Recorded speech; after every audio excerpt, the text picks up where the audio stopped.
यो चाहिँ घुङ्गी केलाउने तरिका, सफा गर्ने तरिका है।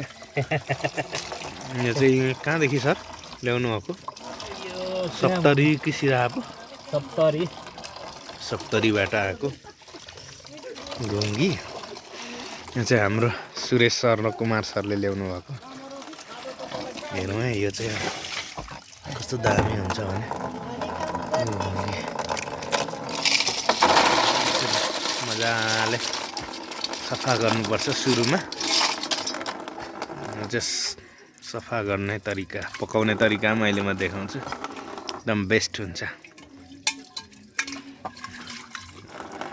कतिचोटि पखाल्नु धुनु पर्यो? 3-4 चोटि।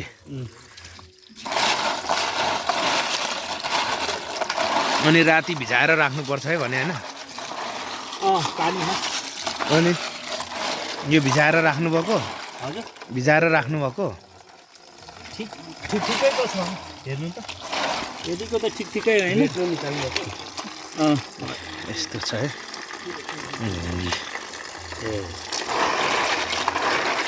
कतिखेर हो खै? अब के यो पाकिसकेको गर्नु के अब मात्रै गर्नु बाँकी छ नि त। कालो दालमा कालो दाल छ छैन? कालो दालमा हो नि त। सफा गर्ने तरिका यस्तो छ है।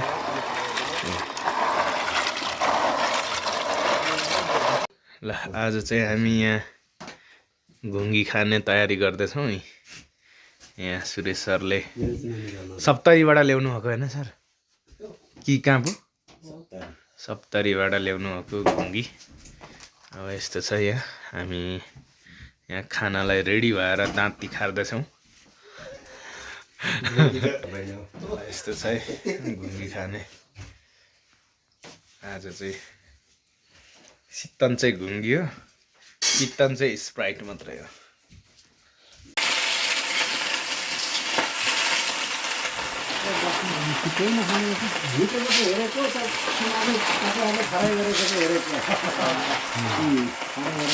मकै भिटे जस्तो घुङ्गी बनाउने तरिका है। ल पत्रो पड्क्यो, पन्डु काटेको थिएन क्या?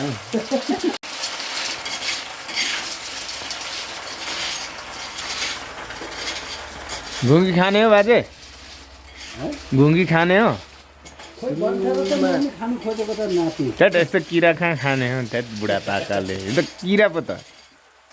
खै कोनि त अब नातिहरूले खाऊ भन्छौ, तिमी खान्छ खाँदैन? कहाँ म खान्छु यस्तो खोक्रो खेलाउनु? म त खाँदिनँ। बोक्रा खेलाउनु। अब म त मर्ने बेलामा म त बुढो किरा खाएर मर्छु भनेर नि। ए बुढापाकाले यस्तो कहाँ किरा खाने हो?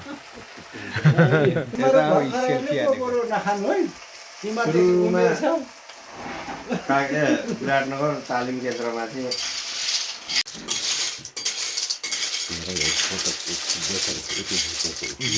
गिटी चलाएको जतिकै खड्याङ खड्याङ गर्दो रहेछ।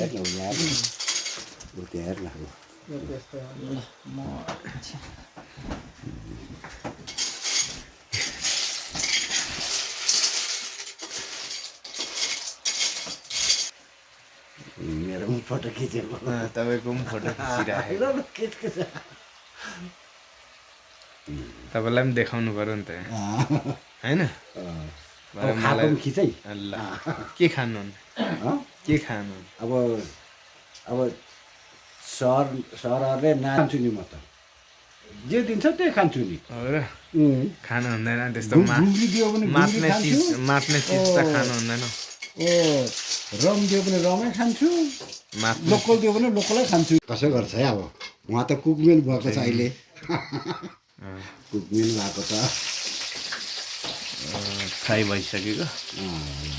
अब यहाँ चाहिँ मसलासँग फेरि फ्राई गर्नु पर्दो रहेछ है। ल मजाले घुङ्गी बनाउने तरिका। नाति हो वाल बेला बङ्गाङ बङ वाल बेला हो पागो वाङ्गो युमिनु नेल्लो बनेको छ यो त जग्गा राख्नु पर्यो नि अनि यो चाहिँ यसरी ग्रेभी लाउने भनेर घुङ्गीको तयार भएको चाहिँ लु ल बसौँ न अब चाहिँ घुङ्गी लाउने बेला भयो उनीहरूको सोचै त्यस्तो जस्तो ग्रेभी उम्लेछ मिठो थियो भने ल खन्याउँ त कुमार सर गर्छौँ त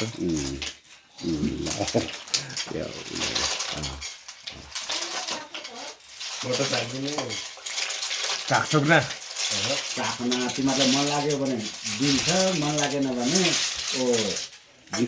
मुखमा हाल्दैकै छुइनँ जाँड चाहिँ अहिलेको अहिले पानी लाग्दो बिरसिलो हुन्छ 1 घन्टा भिजाएपछि चाहिँ फेरि रस मजाले आउँछ फेरि एकै सन्कामा तर्साउनु हुँदैन त्यसलाई तर्सायो भने उसको सातो जान्छ अनि सातो जान्छ पै अनि हाम्रो घुङ्गी रेडी भयो अब खानालाई तयारी हुँदैछ नेपाली